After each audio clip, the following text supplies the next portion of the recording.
Hey guys, welcome back to A Crime Story. Let's hop right in, shall we? Um, it's really ironic. I'll start by saying this. It's really ironic that something came out majorly, in my opinion, about Melanie Gibb today, because that's exactly the person I wanted to talk about. Um, okay, so let's talk about what happened. There's a site. It's called WTAF. I think it stands for Wicked Truths and F Bombs, I believe. But they posted a, I don't know what you want to call it. It was written by Chad, and it was about Melanie Gibb. And it was a detailed thing saying how he met her, how her testimony to Jesus was just so incredibly strong, and she helped him to set up a conference or whatever they call them in Mesa, Arizona, which he had never done one there before. Um, Basically, it read like a love letter, in my opinion. Um, WTAF asked a great question, essentially. I can't quote them, but they basically said, "So when did Lori and Chad meet again?" Because it was speculated they met in 2018, but this was written in 2017. And again, it's written by Chad Daybell. It is about Melanie Gibb, and he mentions that Melanie brought a friend along, but he met Melanie prior to meeting her friend. And the friend sounded like it could potentially, most likely, be Lori. Um, I'm not saying it is, because I do not know, but it sounds like it. This letter was definitely not focused on Lori. It wasn't focused on anyone but Melanie Gibb. And I just want that to sink in for a minute. Here's Chad Daybell writing this long 2-column thing about Melanie Gibb. How he met her, how wonderful she is, how great her testimony is. I mean, it just seriously read like a love letter. Here's my opinion. Feel free, please, to comment with your own thoughts, your own opinions. Someone said it before, and I'm not sure who it was, but they said that they believed that Melanie was in love with Chad. And I think it was just a comment that I had read on YouTube from someone. And when I read that comment, I thought, no, the way she talks in the interviews, it sounds like she's in love with Lori, really. But after reading what Chad wrote about her, I think there may be some truth to that. In my opinion, and this is purely speculation, I think that Melanie and Chad obviously met first. I think that Chad had a liking to Melanie, similar to what he first, how he first liked Lori. I think he liked Melanie the same. And I think the feelings were probably mutual. I mean, you have her on Dateline still saying that, she loved Chad. And, he was a good man. Or I'm sorry, she was talking to Nate Eaton. But anyway, I really think that she had a serious crush on Chad. And I think that it was mutual. I really do. And I think Lori came along, and unexpectedly, I think they fell into some crazy weirdo lust with one another. And I think Melanie was the odd man out. But what was she supposed to do? She became good friends with Lori. She, had her little potential liking of Chad and definitely a friendship with Chad. So was she supposed to just back out? That's not what a nice Mormon girl would do. So she stuck around.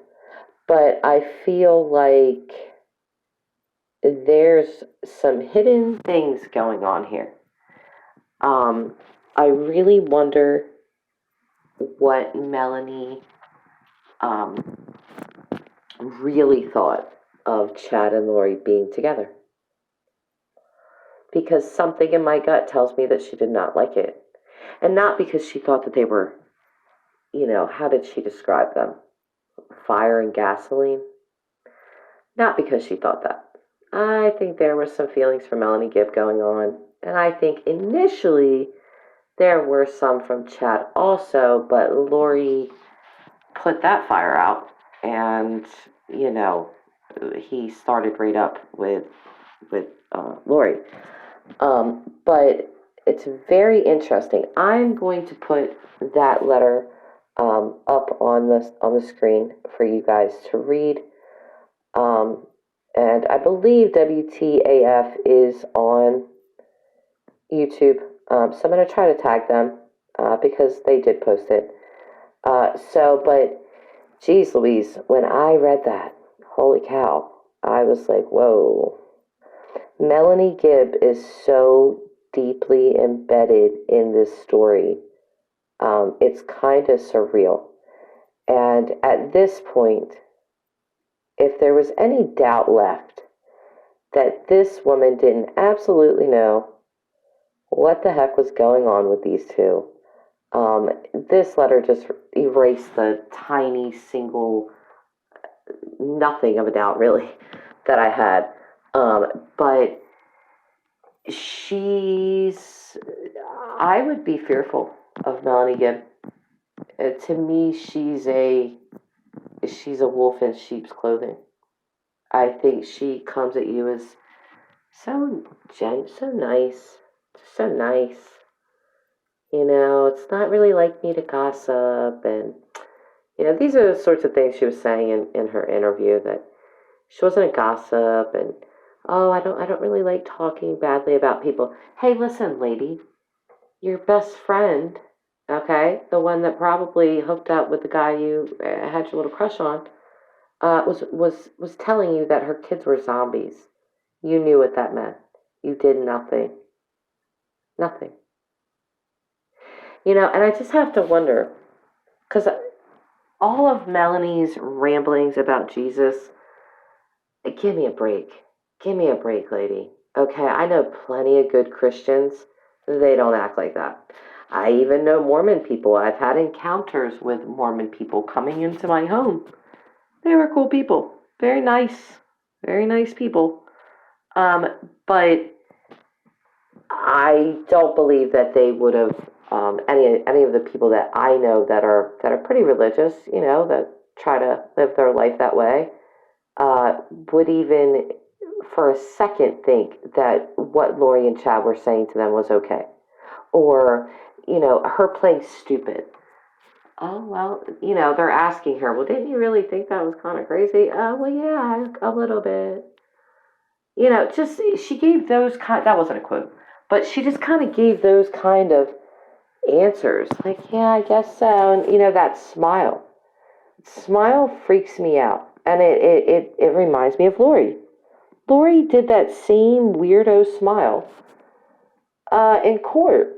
And here's Melanie on TV. She's star prosecution witness here. She's going to be. And she's just like, she's got this smile on her face. I don't know, I understand uncomfortably, or not uncomfortably, awkwardly laughing or smiling, because people do that. I've done that. But this, I can't imagine sitting on television talking about my best friend, potentially murdering her children, and having any kind of smile, no matter how nervous, and I'd probably be nervous up to my eyeballs. But I can almost guarantee you that a smile would not be on my face. Melanie always looks like she knows something that she'll never tell you. That's what her face always says to me. I know something that you don't know. And I felt like that her entire interviews, when she kept giving those little smirks. And I think that's the truth. I think she definitely does know things that we don't know. And there's something in her that sort of enjoys that. I mean, she is the kind of person that would join a cult, because she did.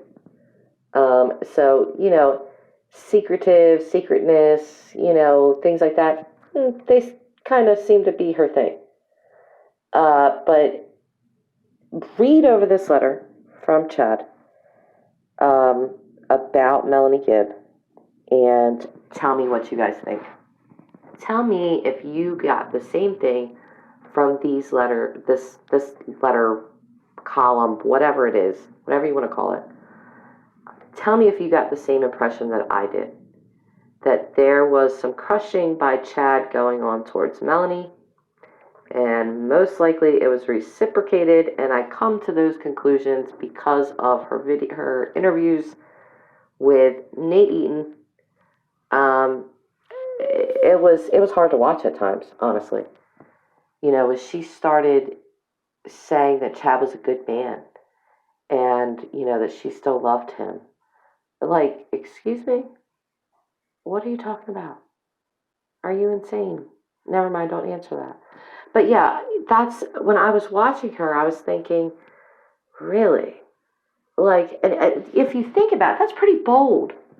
That's pretty bold to say. Oh, I know these people did some horrible things. I know his wife's been, because at the time of this interview with Nate Eaton, she knew his wife had been exhumed. She knew the kids had been missing for months. But she still was bold enough to proclaim to the world through this interview that she still loved Chad. Talk about abnormal. So, yeah, please leave your comments. I want to hear you guys' thoughts. And even if you have, you got something completely different out of what Chad wrote about Melanie, I want to hear it. I think all perspectives are, when we all kind of give our opinions, we kind of come to a collective, thing together. So, comments and hit the like button if you enjoyed this very short video. And if you care to watch any of my other videos and subscribe, please do. I try to make one every day. So, okay, guys, have a good night. Bye.